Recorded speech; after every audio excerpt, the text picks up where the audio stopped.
André Apolinário, quando dizem o diabo é inimigo de Deus, vocês não acham que é colocar o diabo em pé de igualdade com Deus? Um Deus inexplicavelmente todo-poderoso não tem inimigo. A criação de Deus, sim. A impressão é que Deus precisa se esgotar para vencer o diabo.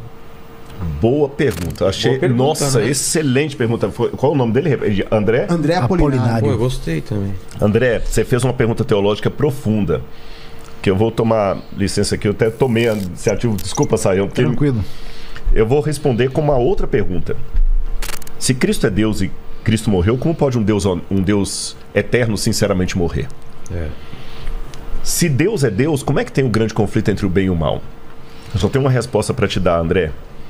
Deus vai parecer heresia no primeiro momento, mas ouça até o final, você vai entender. Deus não luta com o diabo com os poderes de Deus.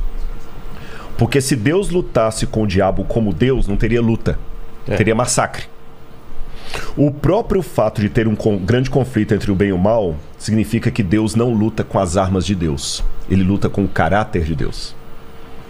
Porque quando começou a rebelião no céu, que se estendeu para o planeta Terra, a grande acusação é que Deus era um déspota, que ele nos obrigava.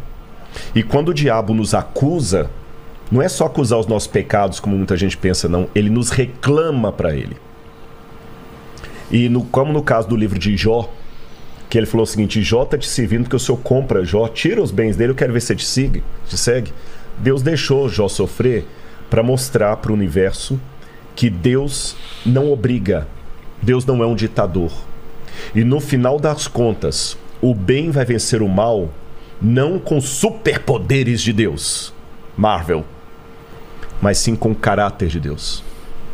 Porque Jesus, por exemplo, venceu o mal quando ele estava mais fragilizado, na cruz do Calvário. E tem um texto, André, que você deve depois procurar a Bíblia para ler, Filipenses 2, verso 5, que para mim é uma das teologias, lembra que eu falei de cristologia, uma das mais bonitas, que é a teologia do esvaziamento. Paulo fala o seguinte: tenham em vocês o mesmo sentimento que houve também em Cristo Jesus. Porque ele, vivendo na forma de Deus, não ficou agarrado ao fato de ser Deus. Pelo contrário, a si mesmo ele se esvaziou. Aí no grego tem uma palavra que é gnosis, assumindo a forma de servo, vindo viver entre nós, e como servo tendo morte e morte de cruz.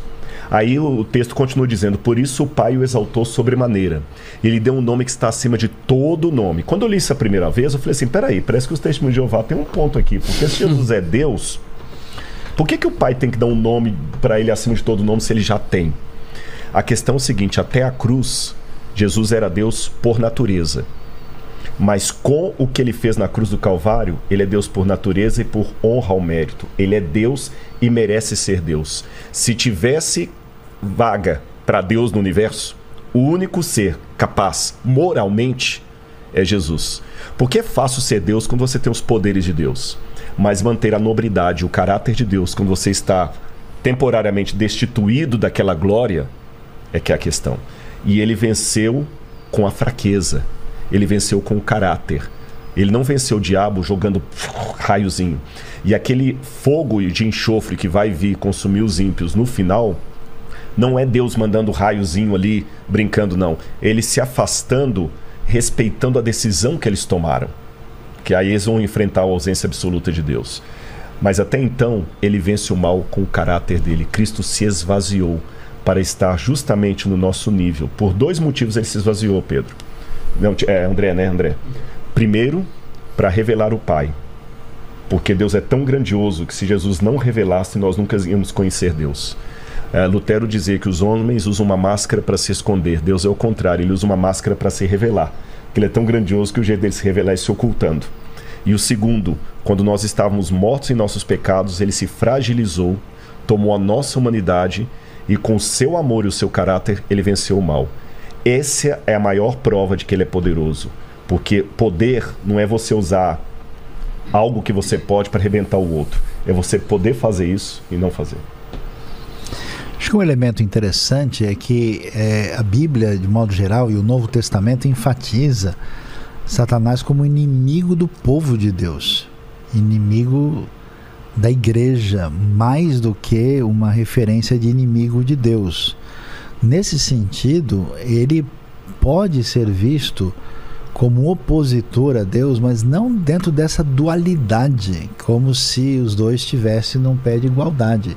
Então, aquele que é chamado inimigo das nossas almas tem muito mais a ver com esse conflito contra o povo de Deus, porque Satanás de jeito nenhum é uma espécie de Deus do mal, uma criatura limitada que não tem como passar dos limites que são permitidos por Deus.